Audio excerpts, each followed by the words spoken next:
inyuma eyo abe munda amanya ku mulimu kwa gavumenti kwongene ne ari kimilimo kiriyo kimekali.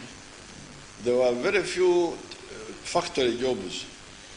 African textile mill here. Era kimilimo mu marumbi kyaba mifiti nabi. Yabawo ATM isi mwabona atakayimbale eno yongene. There used to be the jute factory in Tororo. Era yabawo lirumbi liryakola atakakama Kongo e Tororo. Very few factories. But now, because of the peace and the calm markets, very many factories have come from outside.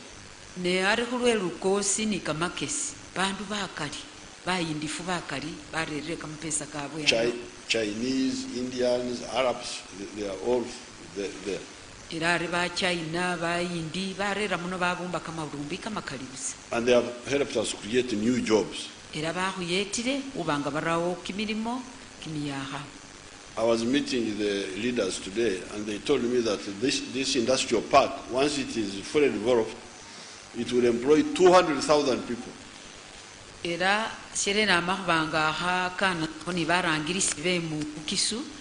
Ne bama kumubolera bari kama rumbi oba lirumbi lisi khabahola industrial park yembali inasobotsa khurera kimilimo silivu bubiri. This Mbale industrial park will create more jobs than all the government primary teachers in the whole of Uganda. Era likoloba lirumbi lino primary school teachers. Lirumbi lino linarera kimilimo kifura basomesi bose ba primary mu Uganda mose. Our government. By government. Yeah. Because I think those are 185,000. Era basomesi ba primary be masomero ka government bali simiani kama 18 litsingu mitirano. However, in Mbale industrial park here will create more jobs than all the primary school teachers of Uganda. Kale ano lirumbi lyembale lino lyongene linarera kimilimo kifurisa basomesi bose ba primary ba government mu Uganda mose. Now, the jobs already created by the factories and the hotels and transport and banks, there are more than 2 million jobs. They can show us some of those jobs. Erari kimilimo kirerebwire ni kamarumbi, ni hoteli, ni banka, sifuri sambi milioni nga tsibiri. Era hababokese kimilimo kino. Now you see how that Mbale industrial park is solving 3 problems in one.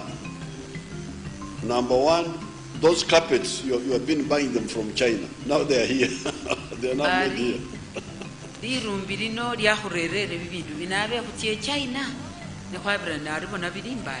Now you are making them here. I think they should write there BUGISU carpets.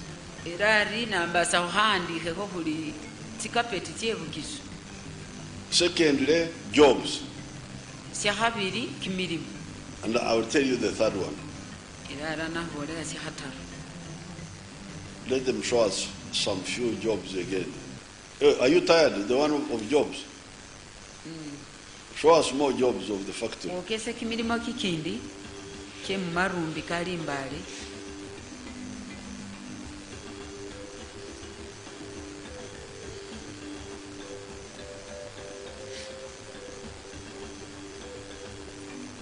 What are those making now? They are making bulbs or what? Yes, they are also bulbs. Huh? Oh, bulbs. They are making bulbs. Yes, they are also bulbs. Those are now making bulbs. You can imagine you are importing, Africans were importing all those. Kalare ni tibalubu, rimbale. Tibalubu na votia. I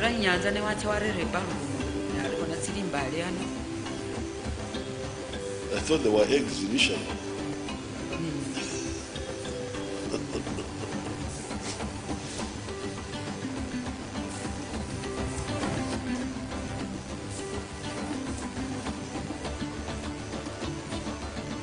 So, first, the products are made here, so shortages is addressed. Ari sira indi bindu binari bikholebwera ano But secondly, jobs as you saw. Arisia habiri kimilimo kiriyo abone babana befe babene nibo hababikola.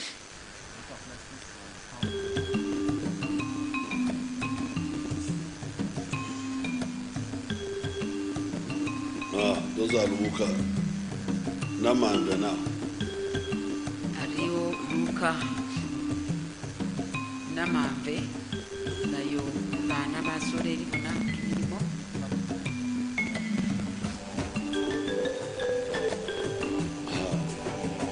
This opposition, I don't really know what they are opposing. This opposition. I feel very sorry. Instead of consolidating this, you.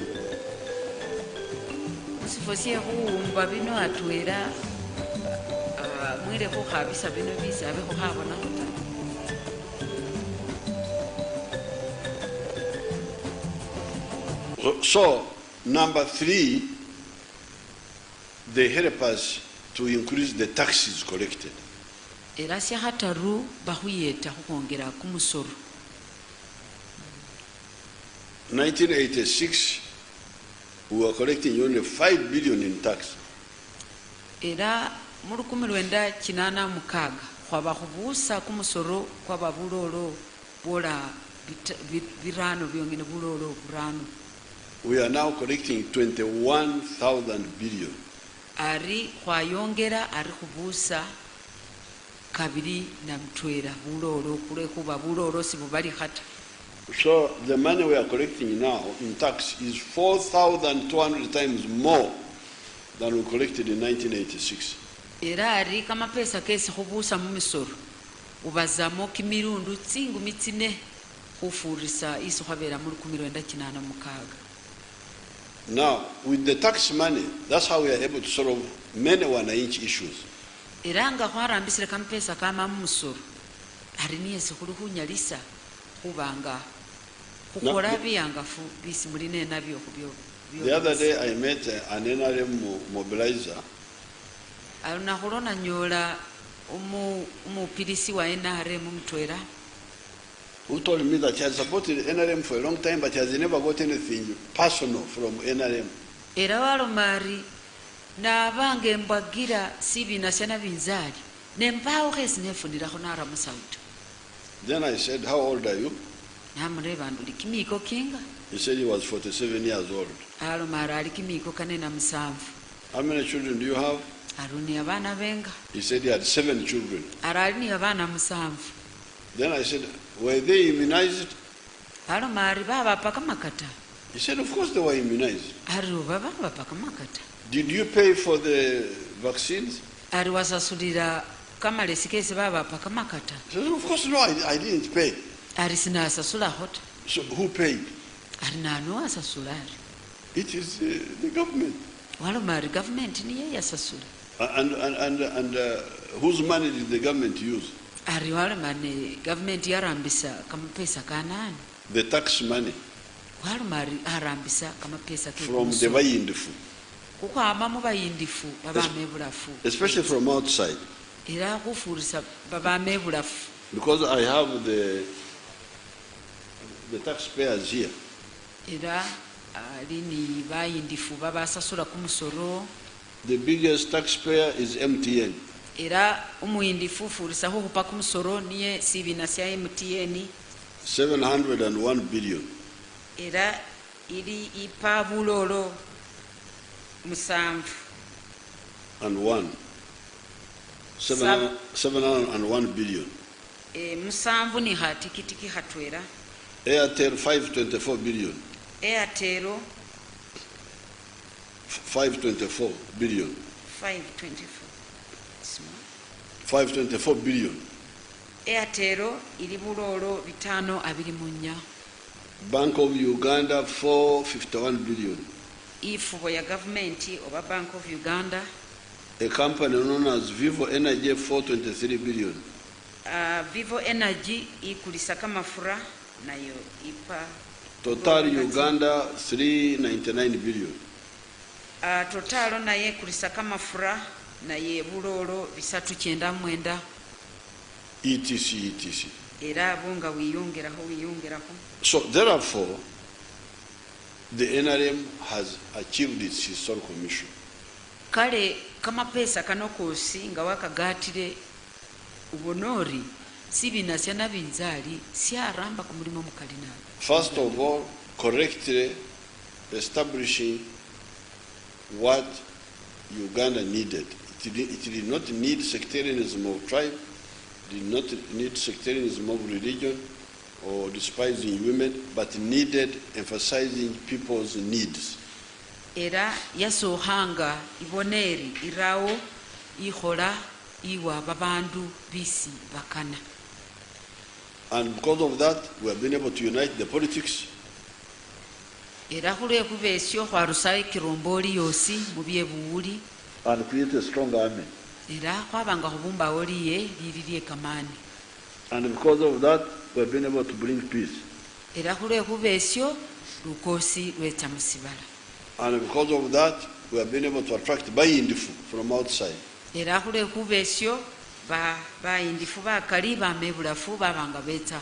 And also encourage some within the country. Era hwabona ni balala nafu bali mu Uganda nabonga. And because of that, we have been able to solve the problem of shortages.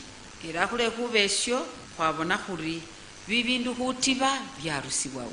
Ebbula ly'ebintu twalimalawo. Hutiba si bindu hutiba si bisitiba ta. What do you call ebbula ly'ebintu? Hutiba. Hutiba. Okubula. Hutiba. Utiba. Yes. We have been able to create new type of jobs. Era hwabanga hurerawo kimilimo kimiyaka. Which are not government jobs, which are not agriculture jobs. Era sikiri kimilimo kya gavumenti oba kyebulimi. But factory jobs. Nenga kino kimilimo kinyola mu marumbi. And service company jobs. Era ni marumbi kakandi. And we have been able to increase taxes of government by many times. Era hulesyo hwabanga hongera ku musoro kwa Now gavumenti na. You have been getting your toilets from outside. Can you imagine? Kale uberenga hwamisa bibiko byefebulafu ne ari. Ugandans were getting toilets from outside. Era abe bibiko bya mebulafu. So I don't know what will happen with COVID now. What would people do? Era mu bulwale buno bwa COVID buno mbahalaro Because with COVID there was no travel. Era COVID yaboerera si balabe mbaho kukenda ta. Would we suspend going to the toilet or what? Obamanya hali kwa kamahu tia musiru na mwe hali kwa kola kuriye. But fortunately, the NRM has already organized it. Ne hulwe habi the government ya NRM ari iliyo kama rumbi kakakola bibiko bino. So whether there is COVID or not, I think people can continue doing what is required. Era oba COVID aliyo basa aliyo anariano bino biliyo yokutia musiru. So that's what the NRM has done. Era bino nibyo NRM iberenge rambo. Now the challenge we have been having, and that's where the NRM MPs should come up. Era buwanga fisi bubere kila hapirisa. When it comes to distributing the budget, Era kila hapirisa ba member ba parliamenti. Sometimes priorities are not well thought out. Ariruka nenga baba habolere mu parliament sibamba sabalolera bindu babisusula bulaita. You find people spend money on travel, Harunyola abantu bamala kama pesa mu kugenda busa mungaki. increasing salaries, Harunyola beyongera ku musara ndirunaho. Buying vehicles, Ariruka ne bakula tsimotoha. and yet we have got needs which concern the people. Like for instance, the many of the youth need capital. When the Ugandans have now woken up, all the youth want to work. They are now crying for capital. Aratenga video bikali bisi husikana aringa babana basoleri bakana kama pesa ke hunanika kimilimo nicho bakana huramba. So the challenge now is to distribute the budget kugabula emere weri neka tuno kugabula umungeri yobwenkanya. Ari video nga babusire lipesa nilyo hama hubalalini. Ari sikanibwa niyo hukaba nga hulehanisa. So this is the challenge now. But the NRM has done its part, but you, the NRM MPs especially, and you, the public, get us MPs who can listen to my advice. Because sometimes they don't listen to my advice. I tell them do this, they do something different. Ari NRM yarambire kwai yabusire kama pesa. Ari nisha hapirisa. Babe khali ari mumwe ba members of parliament balayi babanyala bekhala babanga bakaba kama pesa kanonga balekhazi. Of course, sometimes I want to avoid crisis.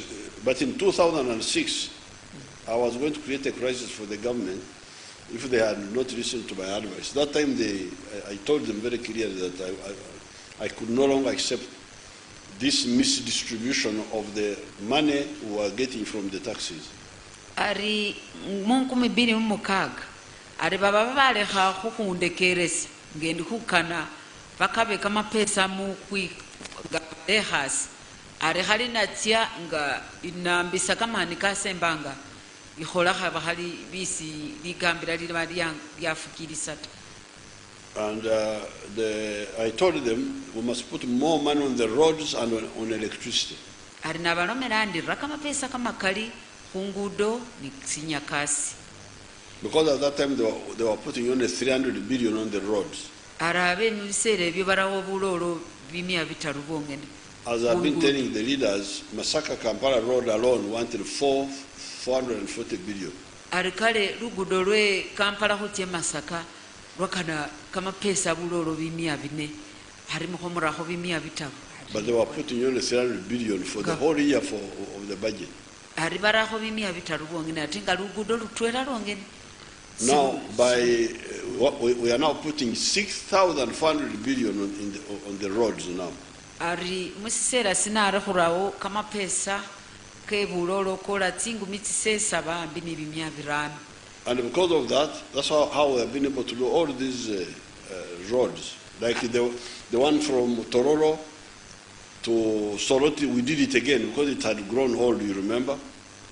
Ari kulwe kubanga hongera kama pesa kano arari kunyala khukola tsingudo tsino aringa lulwame Tororo paka Soroti.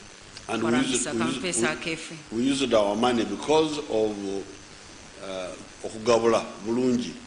Ari khorambisa kama pesa kefe khule khubari khukaba bulayi. The road from Soroti to Moroto to Nakapiripiri, it was done with our money. Era ni lugudo lwame Soroti paka inakapiripiriti nalwo khorambisire kama pesa ka kefe nga khukaba bulayi. The road from Musita through Mayuge na Mayingo all the way to Busia, we did it using our money. Aringa ni lugudo lwame Musita lwabire Mayuge paka Busia nalwo khuluko khurambisa kama pesa ka kefe ka government. Ubumbo Raha Road, that one I think we used a loan from ADB or something like that. But even a loan is the same like our money because we pay back. If we don't pay back, they will not give us the Aringa luno luluho lwame bumbobi pakelwa haha lolo kopa mu banka isi ya Africa isi balanga bala Africa Development Bank ne gasisi mumanyire nga wekopira okobosa kusoko sikabanga kakefe. So therefore the NRM has done its mission. Now what is remaining to be done is not only to be satisfied with the buy-in from outside Uganda. Ari NRM yaramba ku mulimo kwayo ne ari sisira miri khulekhe khubanga khulolelera bayindifu bamebulafu ya Uganda yongene ta. We must transform all our people here inside Uganda into bayindifu or at least people with income. Ari khwabona khuri babandu befe bosi babanga baba ni byefuna mu Uganda muno. And we do that by encouraging them to join, to live the culture of hukorera inda yonyine. Ari ate hukolesyo kana kubenga kulekera abantu baleke kukolera enda yongene ta. You must hukorera inda nensawo. Wabanga orambira inda nisawu. but you must do korera inda n'ensawo na imbalirira. Ari nga horambira inda n'ensawo wahawaramo sibalo. That is now for the four sectors of the economy. Ario awoniyo tiso cha tienzo watwana biri tiri tine. The sector one is agriculture. Ari luso cha lusoha nilolwe bulimi. You must do commercial agriculture. Era mwahamwali manga mufunamo kama pesa. So that you do not work for the inda yonyine. Era muhalimanga mulimirenda yongene ta. You work for the inda n'ensawo with the mbalirira. Ari mwahamwarambira inda, mwarambira nibyefuna, ne mwaramo nisibalo. Then factories, small factories. Ari wamala muremo ni kamarumbi kamafiti. Then services, hotels, transport. Ari nenaye mubenga muigata mubyefunanga mumbeka ti hoteli mukula ti taxi iliyo. Then ICT, the computers. Eranga nayo muramoni bibyuma byekamakesi nibyo baranga bali ti computer. So in order for that to happen, we need to give our people capital. Using our tax money, the money we have collected from the bayindifu, from outside, we now put more of it into the capital for the youth, for the women, for the farmers, for the myoga, like we have done, put more money, more money. Arikukola esyo arikho abona kuli babandu befe babanga khwabarerero kama pesa kesi banyala batyanga bekopa obanga niko khurereo nga ke mu myoga kamalala kaba microfinance nga kabawo babona badinena baramba kimilimo kyabwe ekyo.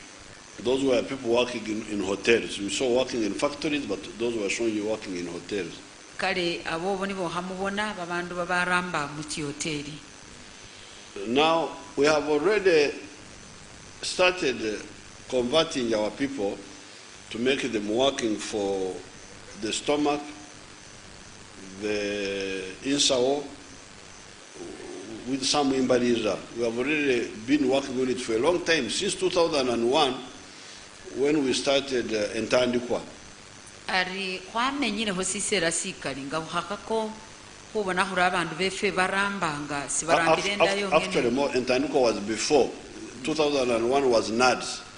Ari kwanani hani Entandikwa kuma haskwamanyikene bulayi ari ne mu 12 mu bana ni hani NADS isimumanyire. All those efforts have been to get our people from working for inda yonyine to work for inda nensawo nembalirira. Ari ibyo byose cyana kuberenga huraunga hukana abantu befe barehe hurambire enda yonyine ta nenga barambire sawu atenga baramo sibalo. And we have made some achievements. As you will see, there are some farmers here. Arira iliyo bisi nafe kuberenga hukola ho ari iliyo balimi balala. For instance, there is Mr. Maska Michael of Nasasa Village, Busambe Parish, Bumbovi Sub-County. Let's see what he's doing. Aringa iliyo musahulu uli Bumbovi.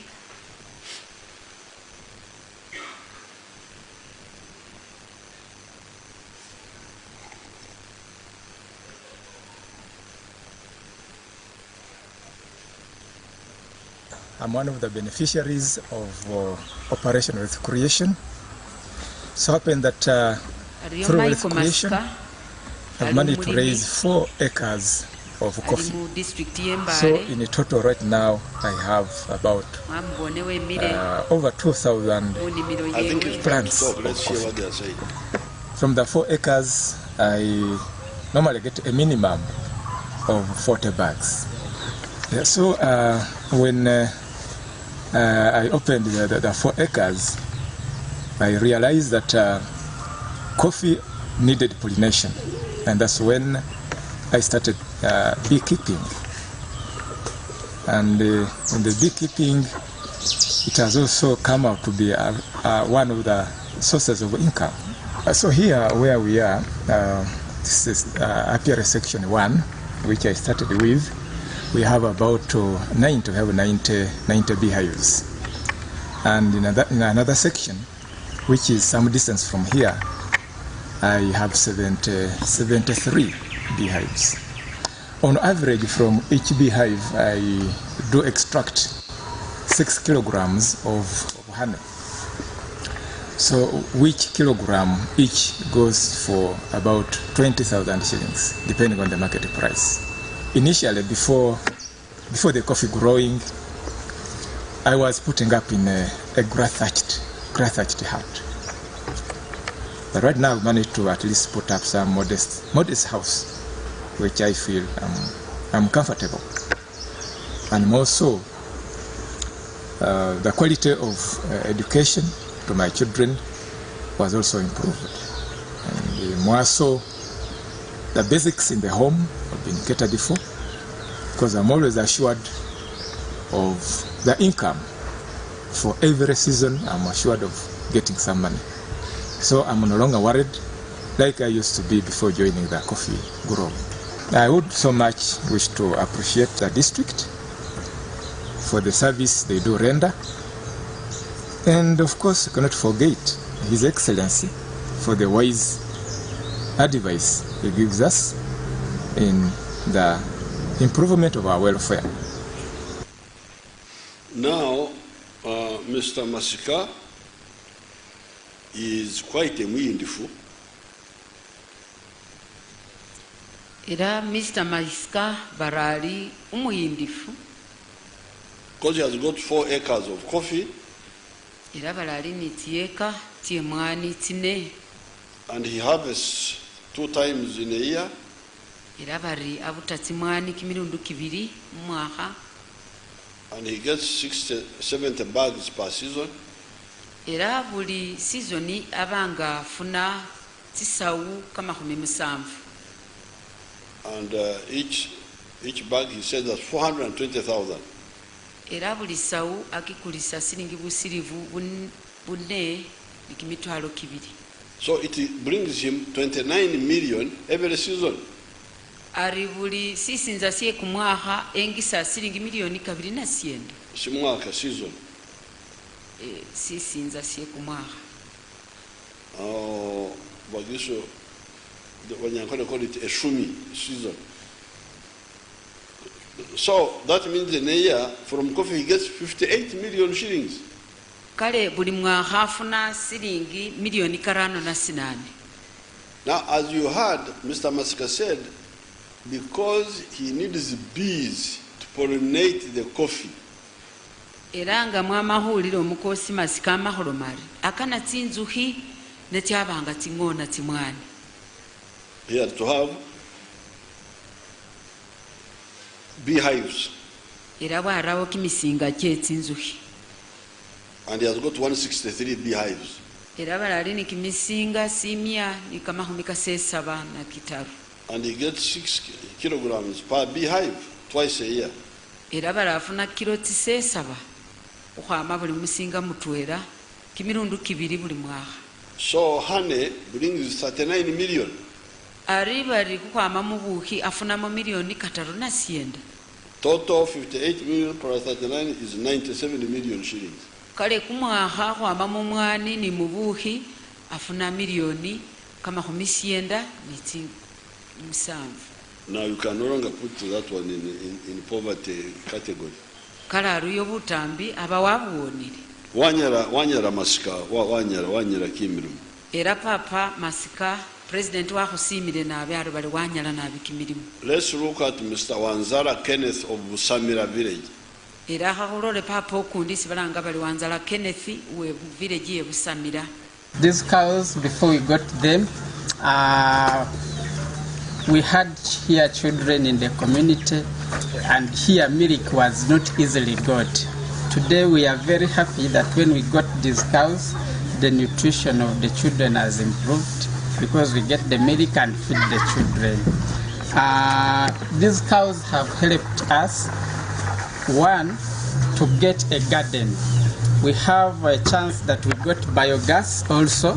We get biosalary we take to the garden, and the gardens end up giving us food. So food security, we are very okay with it. This plant was given to us by an organization as a donation.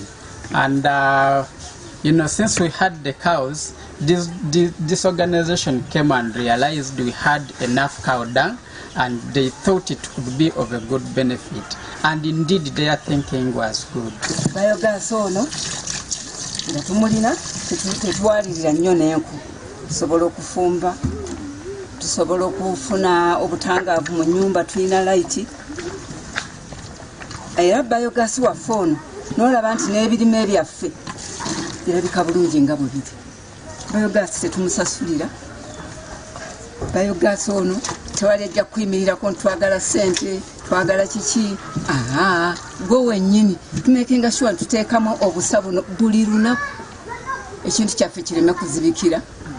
Buli lunaku tulina okuteekamu obusa n'obuyonja awaka, ne bwebanga kugamba tosanga busa wano nawali kuba tulina ekintu mwe tubuteeka ate ne tubufunamu ekyomugaso okusinga lwetubusaasanya wano nawali. Apart from the cows, we got coffee, and coffee is now on a 4-acre coverage, and the coffee has helped us improve our income. In a year, we can get up to about 6 million from the coffee. So we are very grateful to this government. We are very grateful for the government for one thing, that it has brought extension workers closer to us. The extension workers, the agriculture officers, the veterinary officers, they are now closer at sub-county level. We also thank the President for bringing programs like Operation Wealth Creation. These programs have come directly to us, the beneficiaries, to us, the community. They find us in the community, and they have helped us improve more on our livelihood. Okay, now Mr. Wanzala,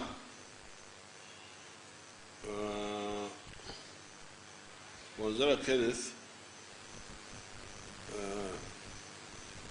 I don't know whether the other boy is a son of the,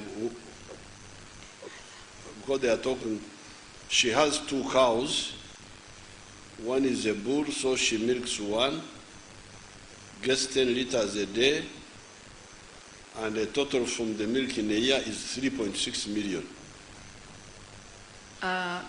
Umukosi Wanzala Kenneth Romira Raniti half Tibiri, Duera Ihasi, Indala Iunwa, Aranga Misamoka Mabere, Tiritari Kumi, Budiruna, Era Bulimwa Hafuna, Kama Umure, Kakola Milioni 3.6 Milioni Taru, Nibusirivu Sesaba. From coffee has got 4 acres. Arimumwani, Ariniti, Katine. He is getting less bags than the other one. Yafuna milioni 7 nenga afuna. He's getting 12 bags. Ni afuna motisauli 12 ne iliasi. So he's getting 5 million from that in a year. Afuna milioni 5 buli mwaka. So in total he gets 9 million. Kale mu mwaka mutwera afuna milioni 9.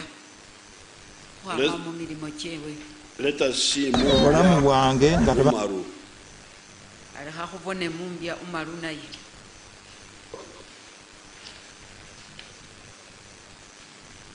Ange nga tebanaba kumpa bya nyanja nali siri concentrated ku kya kukola nali naye kati okuvanga ebyennyanja we biriwo ndina okwebala ndifunidde ekyokulya ate ekirala nembanga nina ebirooto bigazi. Ebyennyanja bino nsuubira okunyamba okusomesa abaana, era mu baana abo ng'omu kati graduate yamaze diguri kwa IU. Nkubiriza balimi baanange okulabika nti baleme kwogera bigambo bingi wabula bagoberera enkola egobererwa okulima okulunda ebyennyanja kati nga bino tubirumirira okubigulira emmere naffe kibe nga kituyamba tusobole okulabika nti amakungula gaba malungi. Ekyennyanja bwe kiweza emyezi 6 era banaabiraba ebyemyezi 6 tunaaba nga tumaze okujja mu kidiba muli bajja kubiraba n'ebyemyezi 5 n'ebyemyezi 4 kibe nga kituyamba. Nebaza Fisheries Officer kulabika nti yantuusa ku kino, kulabika nti obwennyanja obutono ali simanyiwa wensobola kubugula. Nenebaza mukulembeze w'eggwanga okulabika nti atuwaniridde okutukuumira emirembe netubanga naffe tutuuka ku bintu nga bino ekyali kitasoboka. Nkubiriza abavubuka okulabika nti beetanira nnyo emirimu nga zino kubanga ffe abaddugavu amaaso agaffe gali mu kulabako oluvannyuma n'olyoka okola ekinaakuyamba enkya. So Mumbya Umaru,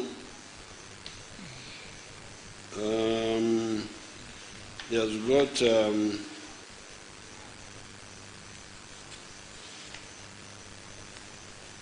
fish farming. Is from Busamira Central Namagumba Parish. Umukosi Mumbya Umaru yabeere n'ebitibwa by'Etingeni Erama Namagumba. He has got 5 fish ponds. Ali n'ebitibwa birano. And he harvests 2,000 fish. Era amisamo Tingeni 2,200 in one harvest. Nga kumulundu buli mulundu amisamo Tingeni 2,200. And he harvests twice a year. Era amisamo kimilundu 2 buli mwaka. And he gets 16 million shillings per year. Era mu bitibwa bino oba mungeni kino afunamo siringi milioni 17 buli mwaka. He has also got maize on 2 acres. Era ali n'ekiyeeka 2 nimu alimira kamayindi. Where he sells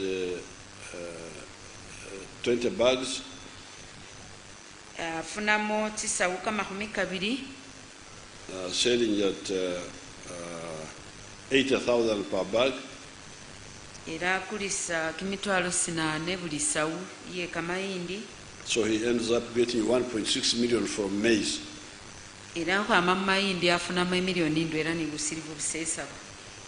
And so the total earning is 17.6 million. Era alifuna yewe buli mwaka engisa miliyoni 17 nibusirivu busesaba. And he's saying, bavubuka, stop talking. Era haloma alinyo basoleri ali yakamisa liyombo. That come and work. Ni mwite murambe. Now, Bonyo Samuel of Nankusi village. Era eliyo musahulu naye Bonyo Francis wa Bunangusa village ye Bunangusa. I'm a farmer who deals in cassava, long-term project, and tomatoes as short-term in order to support our income. Before I engaged in this activity, farming as a business, we were subsistence farmers who could do agriculture on a small scale for only Kidachonka, like Museveni says, the president. So we have widened, we have now made it wide for agriculture as a business. So today, after acquiring this from water operation from sub-county, we have managed to the cassava now. We have now multiplied the seed. I started with 1 acre from the seed that I got. It was 5 bags. But now I'm capable of even supplying to other sub-counties. In the past, I used to see agriculture as a small enterprise. But today, it is a real business to me. It has changed me in a way that I am now furnishing my house. I'm capable.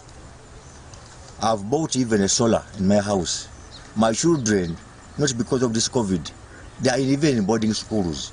As I have said earlier, I'm even capable of buying to extend this farm.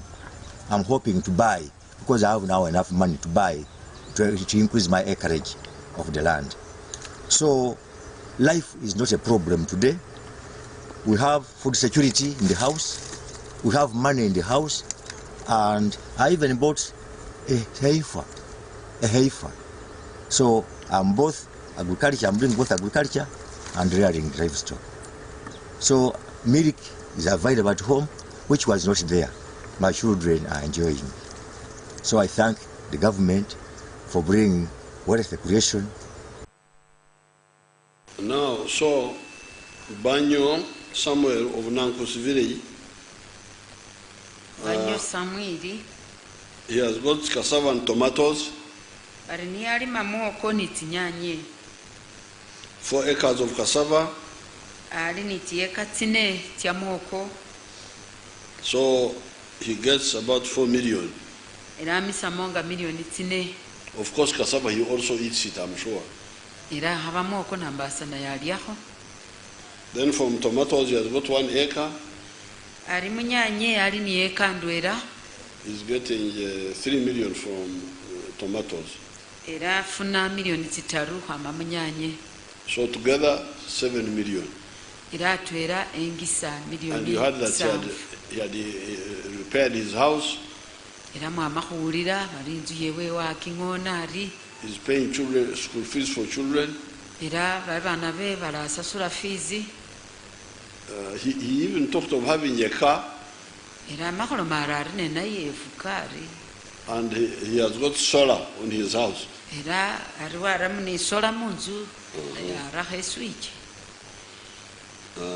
Now, Wandera Anet of Bumadi village.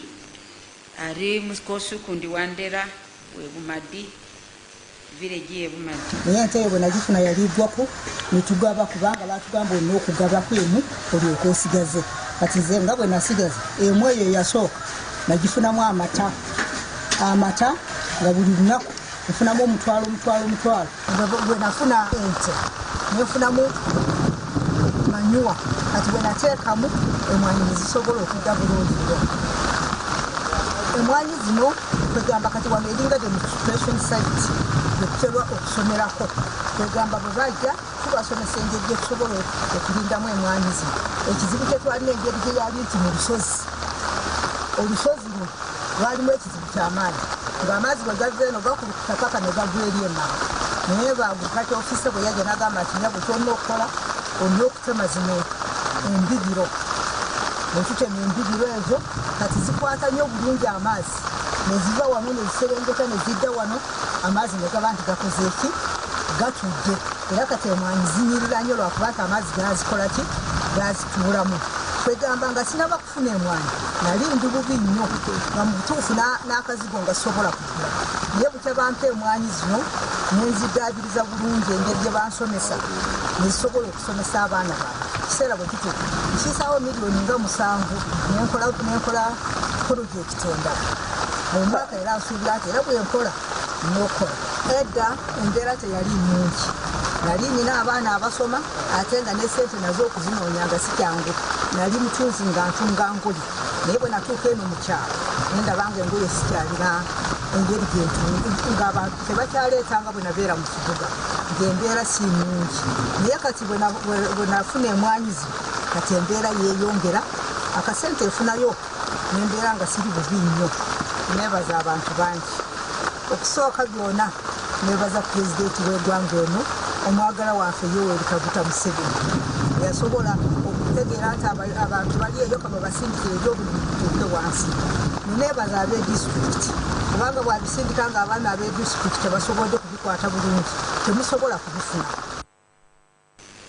So that is Mama Wandera. She's getting money from coffee and from the cow, from the milk. Oyo niye mai Wandera era afuna lipesa kukwama mu mwani ni muhafu ng'akulisa kamabeere. And a total of 4.8 million what she gets from both. Era amisamo siringi milioni 4 busirivu 8 mu byombi. But one of the earlier people, the lady who was with a boy, Nenga mayu sohire was also talking of biogas. nenga mayo sohira kanikire ku isi humanyire nga biogas. How they are getting biogas from the cow dung. Ira mayo yakanikire nga bafuna biogas kwama mu masisye. We left Amdat without seeing some of the people there. Let's see what the Amdat people are doing. There is this man, Hussein, Nasul Hussein. Since I was given the animal, my life it has actually changed in terms of, the benefits that I'm getting from the animal. In the first place, this animal I was given when it was in with INFA. It had a child. Within only a short period of 4 months, I happened to get a heifer, which is doing even very much well at the moment. And in the beginning, I used to get around 10 liters of milk in a day. Apart from this animal, I also have, I rear goats. I have goats, which is also doing very much well, especially in this season right now. The achievement actually that we have benefited as a family, me myself as a result of wealth creation. It has even changed our mind because of the introduction of this new breed in our place, which we were not expecting that it was going to do well. We were not expecting that this animal could actually withstand the weather of Karamojo, but they are doing very much well. And this is giving us hope that we can start even buying our own. It's only maybe we don't know where to get these animals from. But if we can be able to get, we can also add on top of what we have from this local of ours. We appreciate so much our government, the government of Uganda under the leadership of His Excellency President Yoweri Museveni, for introducing this system of wealth creation. He has actually done a great thing to the entire country. I think the beneficiary of these things, there are very many, not only me. I know very many Ugandans that are benefiting out of wealth creation. That is the first appreciation I'm taking to the government. It has actually changed the life of so many people. Me being one of them, who is a beneficiary of this project, which is actually right now my family, it has reformed, changed my lifestyle even. I'm able to take milk throughout the year. Unlike those days that milk could only last for 3-4 months. But right now, I can assure you, you can drink milk from January to December. That is obvious. The first appreciation I'm giving to the government of Uganda under the leadership of His Excellency President Yoweri Museveni, I say, okay mzee, asante sana mzee. Hussein of Amdat, because of the cow and the goats, the milk cow and the goats, is able to get a total of 6 million in a year, and you heard what he was saying, how it has changed his life, how he can drink milk throughout the whole year, unlike in the past. Era oyuno naye musahulisi balangira bali Hussein we mu district ya Mudati aba yatsiha afuna itimbusi nenga amahoro mari mwibyo afuna mukamabere era nga wakulisire engisa buli mwaha silingi milioni 7. Era amahoro mari bulamu bwe wari bwayukaho era kamabere aranywa kwa January paka kumwaha nikuwa nganywa kamabere ara ni bulamu bwabanga buba bulayi nga kuleti hafu tsino ni timsi cyari natyo. Then there is Sirike John of Loro village. Let's see him. That will be, I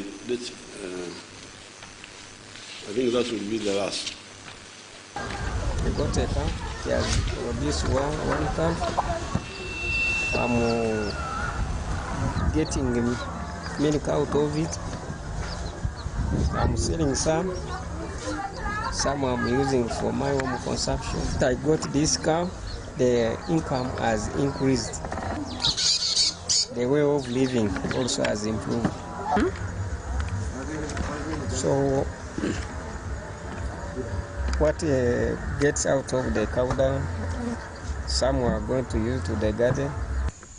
Mani kwajanga babusubuzi kati obusubuzi bwe bwatuuka wamu ne bukyuka tekutandikira okulima enkuba bwe yatandika agamba katugezeko tulabe ettaka nolisoma kufuluma kyakulya kati awo ngenze nga ettaka bwe lyabeera nga lifuna kati ngenda nga neyongerako matooke gatandise nga kyakulabirako nga ganakola bwe bagalabeera nga gakola bulungi kujja kubongeranga kubayongera kusimba basome bayo nabo basimbe. This farmer has a land. He came as a business person in Karamoja. Right now, he decided to change from business to agriculture, and he has he started as a small portion on land. Right now, as he's saying, he has 14 acres of land, and this 14 acres of land he has cultivated sukuma wiki, cabbage, tomatoes, oranges, bananas. He has also a fish pond that he has also dug, as he want to show the Karamojongs that in this land they can also rear fish. Not only that, he has also pigs, he has sheep, he has goats, he has also zero grazing animals, and in 5 years' time, he's calculating that he can have 200 million. He can make, he can sell tomatoes of 500,000 because a basin of tomatoes here is at 50,000. So in a week, he can be able to make 500,000. So that person, I don't know whether that's the one who was speaking, but this, he has got a cow which he got from the government, from which he gets 3.6 million in a year. Yunus balangire bali siri he Johnny arafune hafu hama mu government erafunamo ambinga milioni 3 buli mwaha. But he also grows tomatoes. Alinenga na yalima tsinyanye. And he sells a basin of tomatoes each week. Aringa kulisa ibafu yetinyanye buli sabiti. For 2 months. Ira amalanga kimyesi kibiringa kulisa tsinyanye tsino. This he does twice in a year. Ira binakola kimirundi kibiri buli mwaha. Which is a total of 9 million per year. Ira afunamo silingi milioni 9 buli mwaha. He gets 5 bags of sukuma wiki per week. Era musukuma wiki afuna tisautirano lisabiti. And you said that 30,000. Era kulisa silingi mitwalo kitaru. Making it 150,000 per week. Era chamamo silingi kimitwalo 15 buli sabiti. 600,000 per month. Era afuna busiri bubisesa buli mwezi. He harvests for 2 months. Era abanga abuta sukuma wiki ino kimyesi kibiri. And 3 seasons per year. Era alimamo kimirundi kitaru buli mwaha. This comes 3.6 million a year. Era nafunamo silingi milioni 3 ni busiri bubisesa buli mwaha. He also grows cabbages. Nena yalima tikabeji. And sells at shillings 1,000. Era kulisa buli cabbage silingi 10. This happens for 2 months with 3 seasons in a year. Era cabbage yunamala kimyesi kibiri naye alimamo kimirundi kitaru buli mwaha. This comes to 600,000 per year. Era nafunamo silingi busiri bubisesa buli mwaha. So totally he gets 16 million, 16.8 million. Era buli mwaha ifuna yewe afuna milioni 19. So you can see that the NRM era nobonere alori government ya NRM has not only brought the bayindifu from outside. Era siyarera bayindifu hamebula fuyo ngeneta. Who have helped us to solve the other problems. Era babahu yetire kubonanga bamalawo biyangafu bisi kubalira ebyo. Shortages. Era huti bahwe bibindu bisi kukanikireko. Creating new type of jobs. Era hurera okimirimo kisi abana befe baberenga bafuna. Includes the tax collection. Era bahurera nikimisoro. We are now using that tax collection to empower our own people to come up. Era hari kurambisa kampesa ke kimisoro kuyeta babandu befe babene nabo hofuna buyinda. To get out of inda yonyine era ari bali kukwakamisa nga barambira enda yonyine tuhukolera inda n'insawo nya imbalirira era mwabona ari babandu befe bali kukolera enda ne bakolera nikufuna musawo era baramo nimbalirira kuba nisibalo. So the challenge to the NRM cadres who come to parliament, let's put more money for these people. Kale babandu babatya mu parliament obabaka ba parliament babatyamo nibamba kamapesa nibara mu bindu ibindi. And that's why I have a problem with some of the people whom I see running around that they are candidates. Alikira luka nilemba nibiyangafu ni babandu balani bembona habatima. Many of them were members of parliament. Ariba kaliba batsaka baba haba parliament. You check all of them. Era tyamuhebere kano bonenga bafurisa bukaliba ba parliament. When I was struggling to bring my wealth funds, I wouldn't get support from any of those people.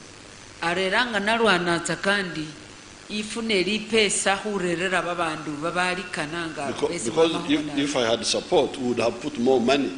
Era sibabanga bambagira ta era baba bambagira hali hwarama kampesa kamakali. So now because of and sometimes they would even oppose. Era bisera bifurisa beba habisi hule hahura kamapesa ku. Except as I told you in 2006 I was about to really cause a crisis. Ngebanga nimbabolendi mu 2006 bahakaho bali bahingirira bali kali narambisa kamani kuleka ku. That's how I got more money on the roads. Era kila nanyalisa kufuna kamapesa kamakali nara hungudo and the electricity. Kamalala nara musinyakasi. Otherwise, if we have support, nenga hwabele ni buyeti obani kubanga bahuambiraho, would put more money in these programs. Iranga be hwabani kuhuambiraho hwama mu parliament and cover more people. Ira hwabanga bandu bakali babanga baramba kiminimo nga kisi mwama hubona kimi. Like for instance, let's look at the youth livelihood project. Ari kakulole ni kamapesa kesi hwa mu matulike basoleri for the past 4 years. Kesi hureremo kimiko kibirire kine. Let's see how many people have benefited. Akubone basoleri benga bababerenga bafuna. In the districts of Bududa, Manafa, Mbale municipality and Msindwa, a total of 7,445 people have benefited. Era mu district ye Bududa na Misindwa, Manafa ni Mbale, Greater Mbale, babandu 7,000 ni kama 4 baberenga bafunamu. Okay, that's good, but why not more people than 7,000? Kale isi esyo sirai ne kulosina bandu bahaba bakali kufuraho. Because the population in these areas is not 7,000, it's more than that. Ari kuleko baba bandu anano babangi bafura. So, NRM people, please, let's put more money in these programs so that the whole population moves out of poverty. Because now I can see that people are hungry now for change in terms of their life. They're asking for capital. Let's get them capital by budgeting properly. Arikira halo mara ringa government ya NRM kukone kuruhura kama pesa kama kali. Mu milimo kino kule ho abandu bakalari bali ni kukwikomba. Bali kukana hurura mu butambi nga ba tya mu milimo kino nabo babonenga bafuna byefuna byabwe. Now, when we succeed to wake up our people,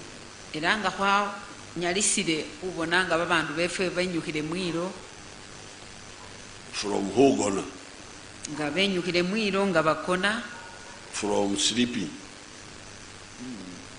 from sleeping by working for Inda Yonyine.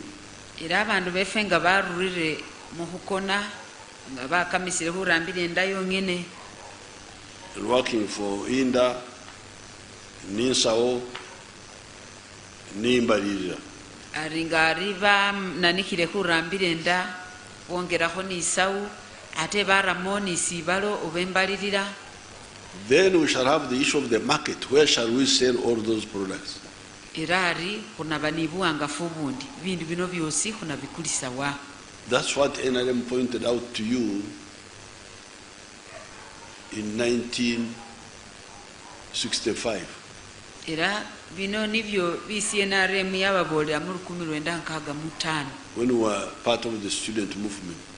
Era ringa bweneyo hoba mwituli lieba somi. And we were telling you that when Africans wake up era hobabolera huri ba Africa nga barure mwiro and start working for the stomach and for the pocket and with the ekibaro nga bana nekire kurambire nda bongera hobu ifuna wamala baramoni sibalo. The production will be so much era byefuna binaba bikali kunafuna bindu bikali that the internal market will not be enough. Era nga mu isu bikulisa suli ni isu na bikulisa. And that's why Uganda NRM for the last 57 years we have been talking about the East African Federation. Era kire obonori nga NRM kubere kimiko karano na musamu nga hukanika huri kubewo nirituri nga huri atwera lya East Africa. When we were student movement, that's what we were talking about. Era nga habanga husiri basomi hakanikataka umukutano uko. When we were liberation movement, that's what we were talking about. Era nga hoba kwengira muri ebukai nalyo habanga hukanika bibyene ebyo. In the government, that's what we have been talking about. Era ni mu government yari nibyo bisi hakukanika kuhuru ube atwera nga East Africa. The 4 principles of NRM. Era kimisingi kya NRM kine uko kumtwera. Patriotism within Uganda. Era kubenga hukanali nambo kwegama hukana na mwinambo lyefere ngo kanali nambo lyo. Love Uganda because Uganda is more useful to us than our tribal groups. Era ukaneli nambo lya Uganda kule kuba Uganda ifurisa bikuka byefwe bifiti ye ibintu byokubamu. Secondly, however, Uganda is not enough. We must love Africa, starting with East Africa. Arate Uganda nayo simalata nanika nayo hukana Africa yosi. And then thirdly, socio-economic transformation. That's what we mean from hukorera inda yonyine hukorera inda ninsawo nimbalira. Arate si hataruna ndicho huna ni hakurambira byefuna ngobono rurambire nda urambire ni byefuna aturemo nisibalo. You saw the other man Masika changed. He was staying in a grass-sacked house. He's now staying in a good house. Era mwabone umusahuru ngamahobono umusahuru Masika abataka munzu ye bunyasi nenga ayusaho bula mubwewe arali na yemu permanent nga mwabone. All of them have changed. Era bosita na biso hama homoda ho bosi bayuka ngo bonori yenjuha yuhana. This is the socio-economic transformation we are talking about. Era bino bino bisi hakukanika kwenjuha yuhane. They were all saying how they are sending children to good schools. Era bosi bamahuloma barade huira abana befe mu masomero kamalayi. That's socio-economic transformation. Era ebyo niyo inzwatwana yesi hakukanika. And then democracy. Ari ni sindi niyo. Now you don't hear political leaders talking about African unity. Don't hear. Era ringa walorere mube bufuzi sibakanika ho Africa ta. Change. Who can change you? Why don't you mention Africa? Ubona bakanika busa kunjuha yuhana yongene nesibakanika ho Africa ta. Do you know what you are talking about? Uba wamanyire sisu ho kanika na mweta. If you know what you are talking about, why not hear you talking about East African unity? Iranga wabere wamanyire nisyo kanika kurasino hakanika ku East Africa. Even once. Uba atwera. Even once. Ahabalutwera lwongene subona ho munda akanika ta. The only thing Museveni is the program. Era baba bakenda bakanika ku Museveni yengene niwekera niko kumwenya niko bemba. Fine. Why don't you talk about East African unity? Kurasina muhakanika kuigata twera mu East Africa. How will you solve the problem of the market? Kana umale hurienanga uwenza bye hukulisanga with a little bit of waking up now, there is so much maize. Irari ngani hwanani kirari kama indi kama kali nabi. The internal market is not enough. Ira sikunyala hwali hwa kamalata. There's so much milk. Ira kama verari kama kali. The internal market is not enough. Sikunyala hwanywa hwa kamalata. So much sugar. Sukari na yomukali. The internal market is not enough. Ira sikunyala hwanywa hwa mumala ota. So much bananas. Di kama tore na kakidide. Industrial products. Ira ni bibyama mu marumbi byosi nabyo bikali yari. You saw them there, cement, what have you. Ira mwama kubona simiti ni bibindi byosi byama mu marumbi. No talk about East Africa, no talk about Africa. Power. Sunyola na momunda kani hari na mwe khube hatweranga East Africa oba khubenga Africa. Nonyola bakaniha people power byongene liyombo nilyo baba. Tribes. Era baba ni mubikuka khusosola kiromboli. Religion. Unyola bakaniha khudini. No. These are all false prophets. Era bo bositsana nibo besikhulanga khuri bangosi bebubeyi. The correct message of the NRM is for our prosperity we need a united Uganda. Era kumusingi kwa NRM niko khubona khuri khubawo ninzowatsowana ni Uganda khuba butwera. Without looking at the tribes and religion. Era nga sikhurawo ikiromboli yebikuka ni dini ta. We need an East African Federation. Era khukana khube atweranga East Africa mulituliryo. And we need the African Common Market. Era khukana ni bye kamaguzi byaba bya Africa nga kukulisira atwere. Then they say, oh, Museveni, when will Museveni go home? Era ribareba bali ne Museveni ahali hotelini. Well, you do move on East African unity and you see Museveni will go home. I'm not short of where I'm not homeless. I've got quite a nice home. Era naye wabalomerari ni mukende munaniheho lituli lya East Africa. But mubone naye ngalo otengo satambesa nyala watyata. How can we spend so much time fighting and struggling and we don't complete our mission? Ari sikunyala kwamala biseera bikalinga kupana ari wamala kunyale kuleke kutabusa sisi kwetserera ta. I am not a deserter. I cannot desert the mission. Era niye salumu yita sanyala warura khumulamu akweweta. Unless the people of Uganda don't agree with that mission. If they don't, then I say bye, I go. But if they are interested. Aringebanga bana Uganda sebafikirisire kumusingi oba lukendo lota ne wasibula watya nenga bafikirisire kane yongere. It would be irresponsible for me to abandon our people before they achieve their mission.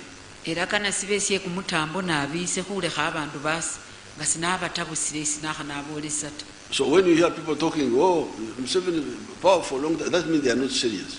Era ngolira bantu bano bali Museveni nga wamenyaho bukhulu. Era babasi bali ni kumulamu ata.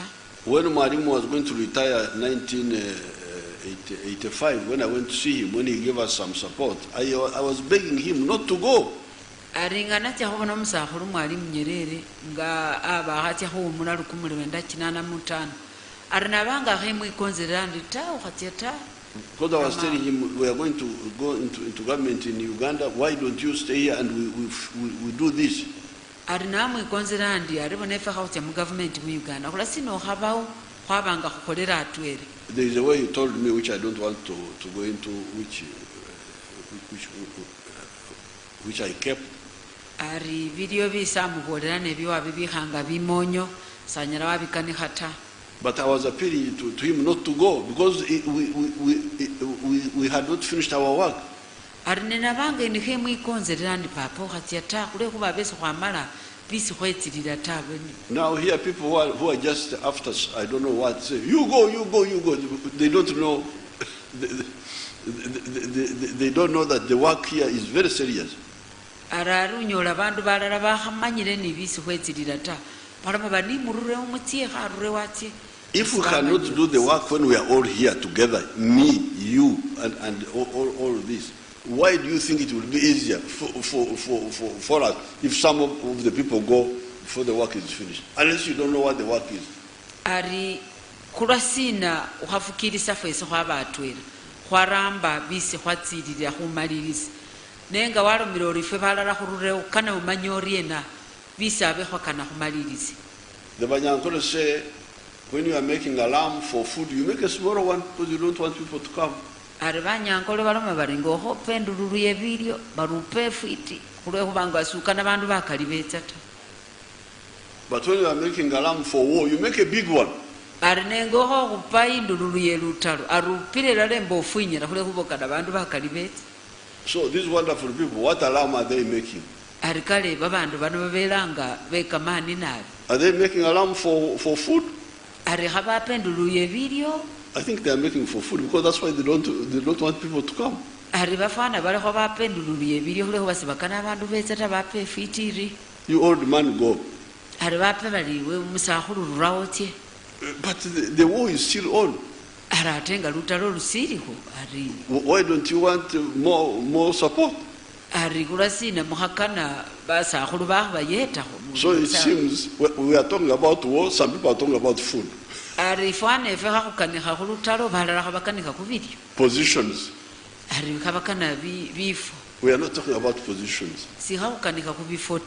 We are talking about effort for our survival of the black people.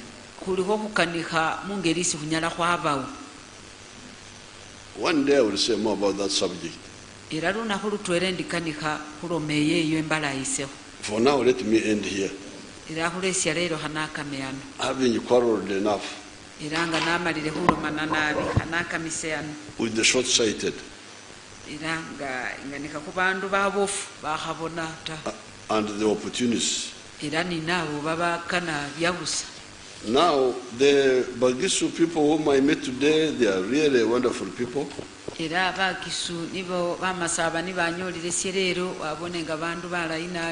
gave me a wonderful program here.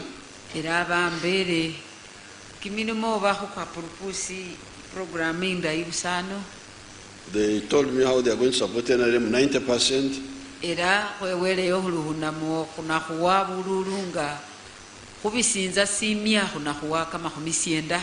have now seen that NRM is very serious with the industrial park. And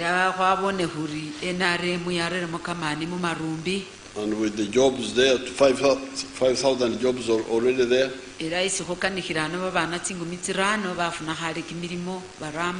200,000 expected. The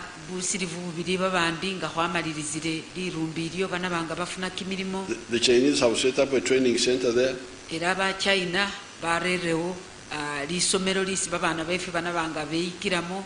Practical training.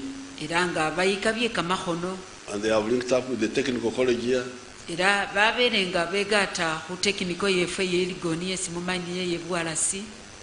My people of Bumbo, they are very happy that I have remembered them with the Tarmac Road in memory of when they saved me from Amin's people in 1972 at Bumbo sub-county. Nabo baloma basanyufu bali nabahebulire ni lugudo lulwame Bumbo ipakelwa haha. And well, he is building a border market. Era honorable Elishe na ye aharamu kamane abonara reo hataleke ku border. I think he wants to link with the BUGISU on the other side. Era kana kubonari hwakana na nibawanda yefe babu kusingereha. Then Narugugu Road will be worked on. Era lugudo lwefere budadiri na Lugugu besironko rukolwitsa.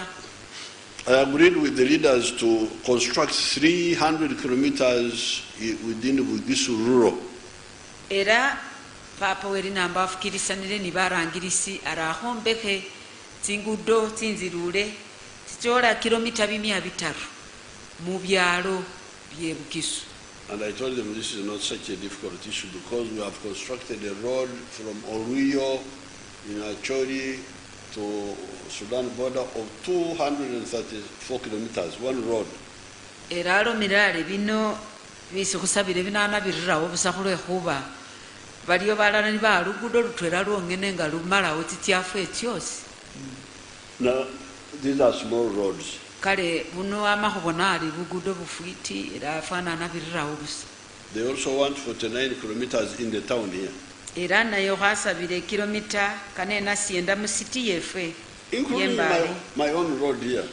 era naye nga wongereho olwere luninaho state logis buli era naye alomera alo naye anekalakasamo for the road. naye anasutaho kamahono mungaki nga apaho liyombo hulwe lugudo But for me, I will demonstrate peacefully. ne niye bara asuta kamahono mungaki nga abira mu lukosi. No violence. ari niye sarira kamayata. No throwing of stones. Samwata kamabalita. No attacking anybody who is wearing uniform which is not different, which is not yellow. Era salama sanalomaho omundu hakwarire yero niye sahulomayo ta. But I told the people who have been attacking the people of yellow in Kampala that they are going to lose appetite for attacking that uniform. Era nena labule babandu be Kampala babali huchanga bahunyola ne wakwarire engubo yo yero bakukwaho bahupa. I will make a statement on those riots once I have got all the full facts. Era ahaenzeresa byosi bibyama muhuidima hwabe Kampala. It seems some innocent people were killed in the confusion. Era ilimo babandu babafuira mu busa nga mu bindu bibyakwawe Kampala yo bandu bafuira mu busa sibinabi. But there are also criminals who were put out of action because of what they were doing. Nenga iliyo nenayo bandu batemu nabo besi babarusibwawo nga nabo abe berekekire kukola bubi. There is somebody who shot one of our LDUs and he was also shot.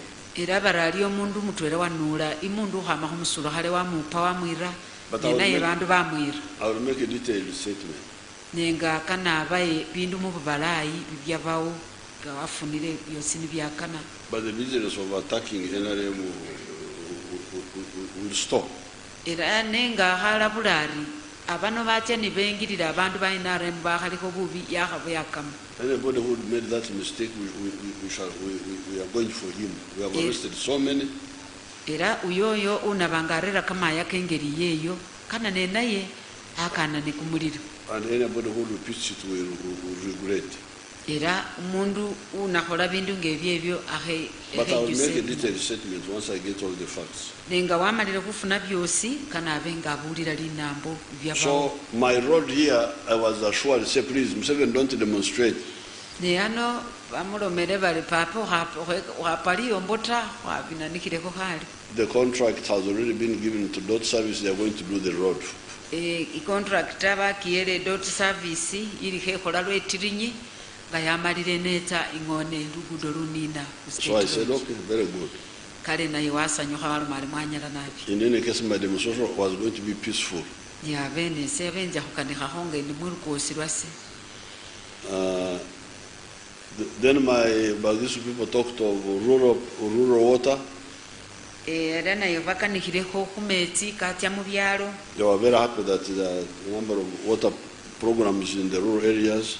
Era kubere basanyufu kuri kameti arika ya malirima ninabweya bakamba mungingi. I am very happy that the people of BUGISU are now convinced to leave Mama Masaba alone without removing clothes from her.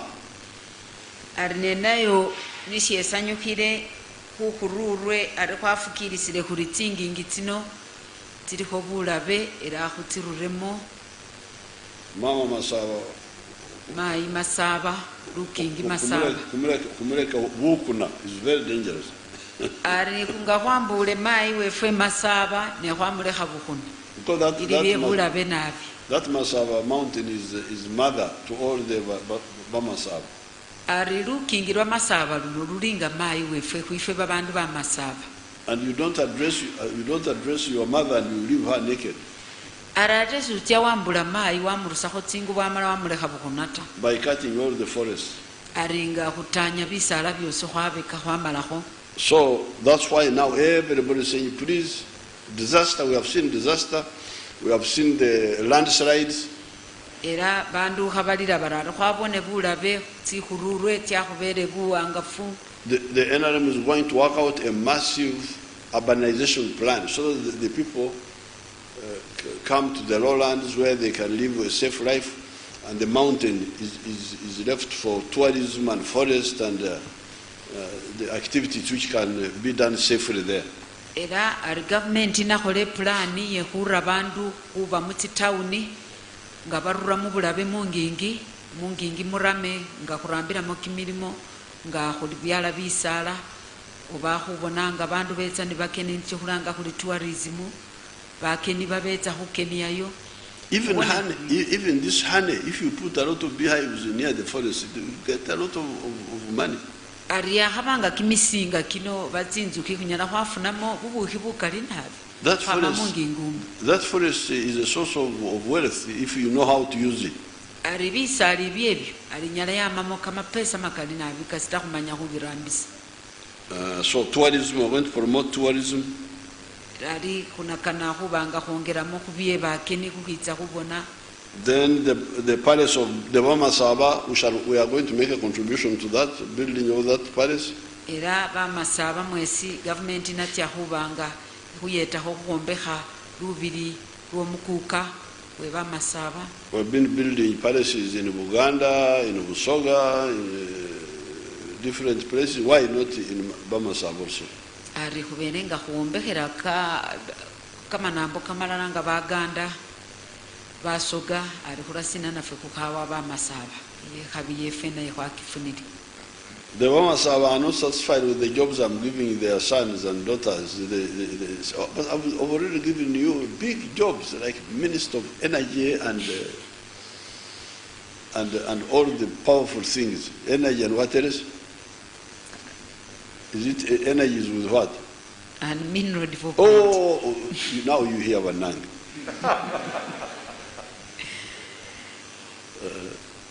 But they want more jobs, no problem. We have agreed that more votes and...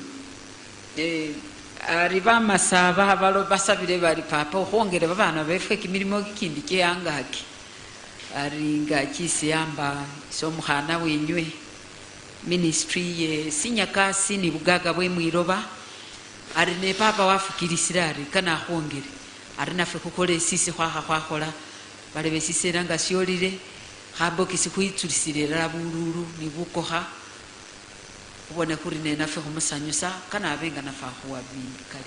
Then there was the issue of the Church of Uganda, these garage people who are always on the entrance to the church. Ari yabaoni buangafu bundi bawanda yefe bali mu garage kwiswalie kanisa ya Church of Uganda. Omana, please, this one has gone on for ages. You work on this issue and it gets finished. Ari sisi ndusuna kira khale busa kale akhabengera lundi kulakira ali bana mukamani abonenga isindu sino syawelewo.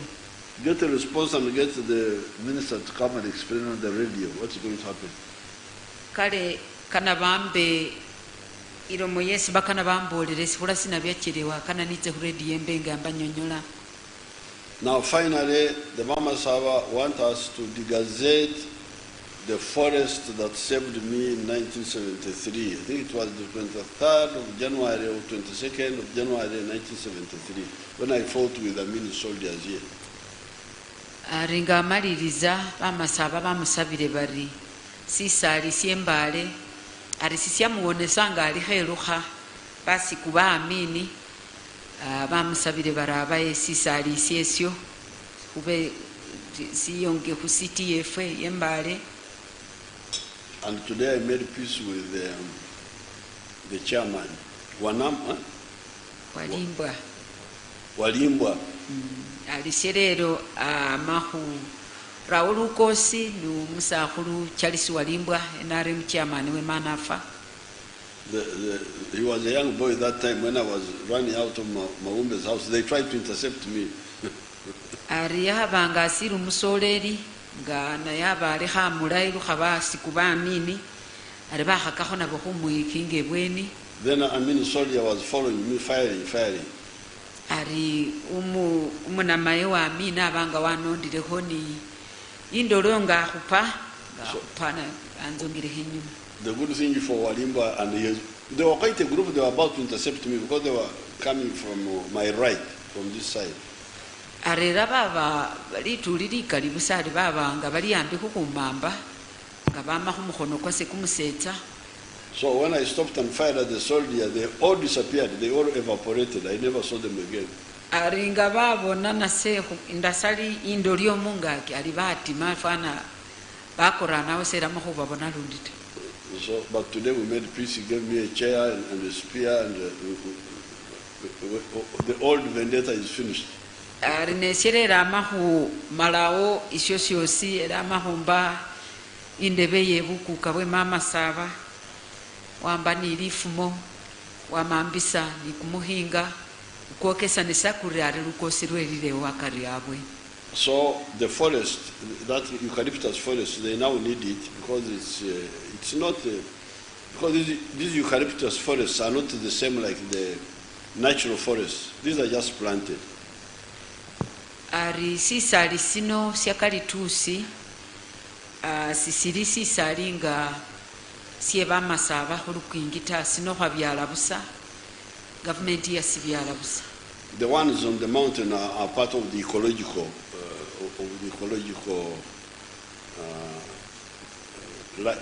life support system.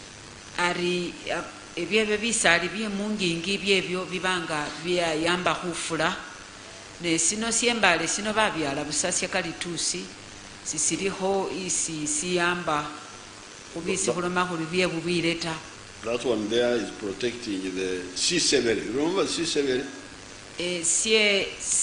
Sisali sie masaba nisho silinda C7. It is protecting the C7 is the starting of the springs which make the rivers. And it is protecting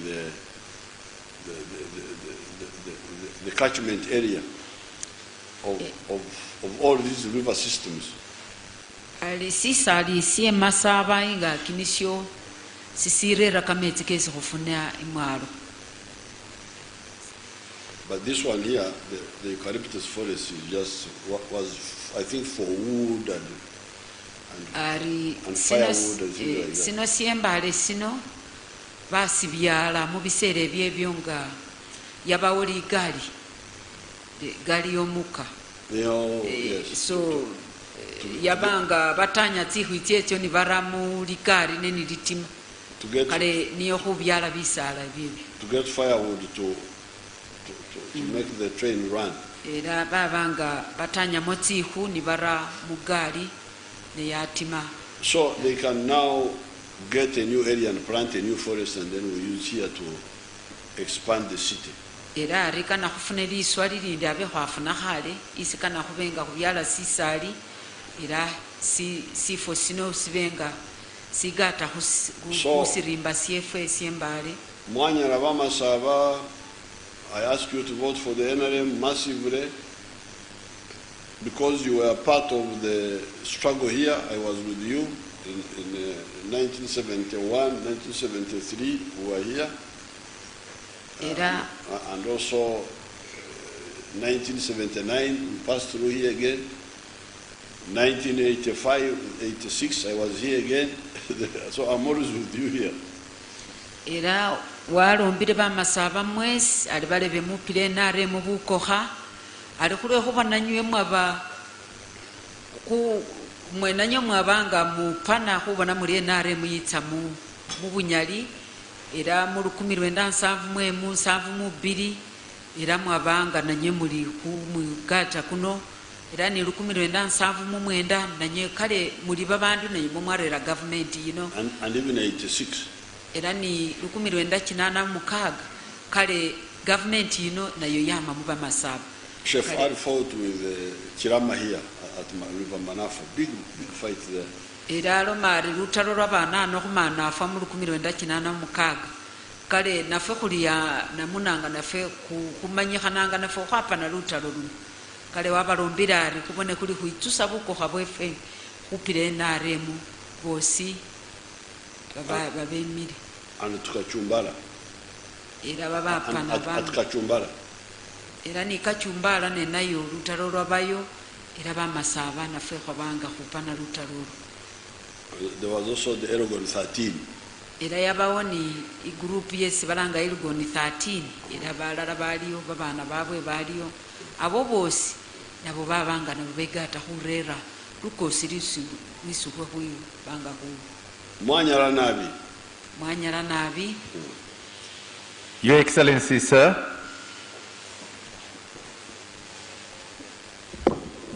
we would like to thank you for the wonderful presentation you have made this evening. Papa werukosi wahusimire nabi biromo bisubirengo okulisa angolobe ano. You have clearly elucidated on where we have come from, where we are today, and where we are going. Era wakunyonyole ngohokesa isi hwama ni isi hulihutya ibweni. And having established peace and stability in the country, Eranga mungeri surere rukosi mwinambo lyosi. it shows, Your Excellency, that you have got the correct diagnosis and prescription for the future of this country. Era sino syokesanire siri uli ni kamakesi kakabona isi linambo lino lyakhalyatya mumoni. And that is why our theme is securing our future. Era kiro obonori kumulamwa akusi khwimirekho ubona khuri khulolelera mumoni isi khulikho khutya. On behalf of the Central Executive Committee, Era nga wemire khubikere bye committee I urge the people of BUGISU walombire babandu bamasaba mwesi to vote for His Excellency the President and all the flag bearers of the National Resistance Movement. Era wabekonzerera ali mulonde President Yoweri Kaguta Museveni, mulonde ni ba flag bearers besibi nasyana binzali. Your Excellency would like to wish you a restful night. Era papa welinambo kukanisa siro sirai. May God Almighty bless you. Wele ahulinde ahuweni habi. To the viewers and the listeners, Inywe mumurekere sireni mubenenga mulolelera TV. we thank you for your attentive listenership. Wabasimire hukurekeresa. Good night and God bless. Wele abaninde lilo lirai.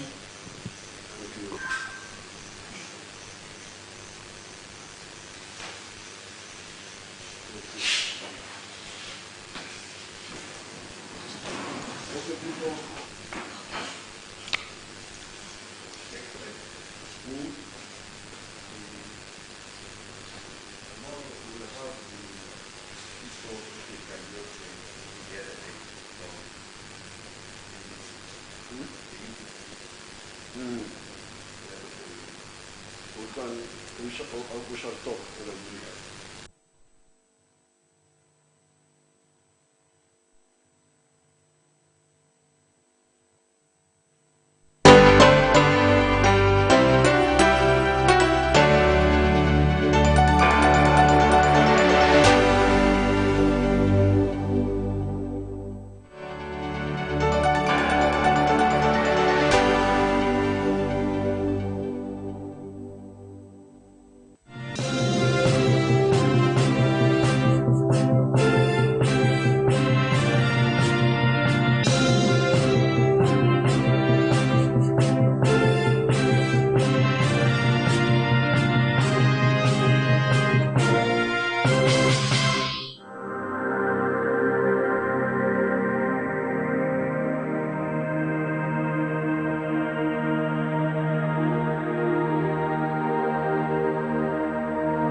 My name is Pekos Kutesa.